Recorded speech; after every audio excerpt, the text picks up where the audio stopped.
Political news, sports news, crime news કે તમારા રાજ્યના સમાચાર, હવે દરેક ખબર પર રહેશે અમારી નજર. ગુજરાતનો સર્વશ્રેષ્ઠ ન્યૂઝ ચેનલ.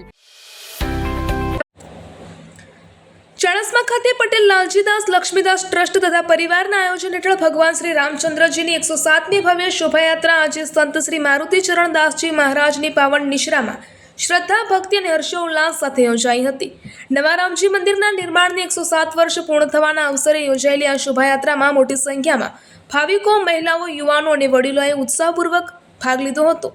શોભાયાત્રા બપોરે આશરે 4 વાગે નવા રામજી મંદિરથી પ્રસ્થાન કરી શહેરના મુખ્ય માર્ગો પરથી ભક્તિમય વાતાવરણ વચ્ચે પસાર થઈ હતી. આ સમગ્ર માર્ગ પર જય શ્રી રામ અને જય શ્રી હનુમાનજીના ગગનભેદી જયઘોષથી શહેરનું વાતાવરણ ગુંજી ઉઠ્યું હતું. ભગવાન શ્રી રામ, માતા સીતાજી, લક્ષ્મણજી અને હનુમાનજીની આકર્ષક ઝાંખીઓના ભાવિકોએ દર્શન કરી ધન્યતા અનુભવી હતી.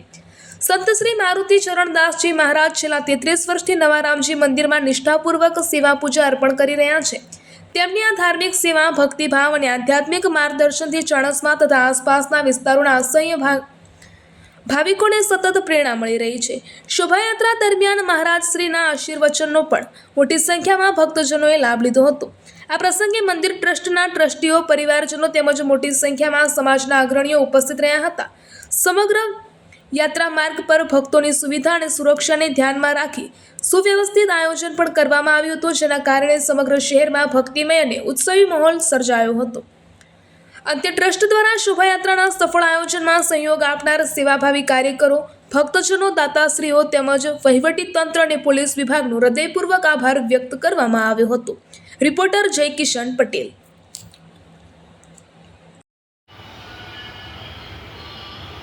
આજે ચાણસ્માની અંદર નવા રામજી મંદિરના પ્રતિષ્ઠાને 107 વર્ષ પૂર્ણ થવાથી 107મી શોભાયાત્રા ચાણસ્મા નગરમાં વાગતે ગાજતે નીકળી છે.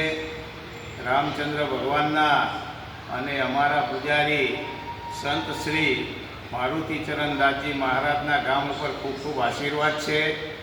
અમને આવા 33 વર્ષથી આ સંત મળ્યા છે અને એમની દયાથી અને રામચંદ્ર ભગવાનને હનુમાન દાદાની દયાથી ગામની અંદર આજ સુધીમાં કોઈ વિઘ્નો આવ્યા નથી. વર્ષમાં ગામની અંદર એક આ પ્રતિષ્ઠાનો દિવસ અને ગામની ઉજાણી ભાદરવા સુદ દસમ 2 ગામની શોભાયાત્રા ગામની અંદર નીકળે છે. મંદિરમાં ન આવી શકતા હોય તેમને પણ ભગવાન પાલખી સ્વરૂપે બિરાજમાન થઈ અને ગામની અંદર બધાને દર્શન આપવા નીકળે છે. મહેલે મહેલે તેમનું સ્વાગત થાય છે અને બધા દર્શન કરી ધન્યતા અનુભવે છે. બોલો રામચંદ્ર ભગવાન કી જય.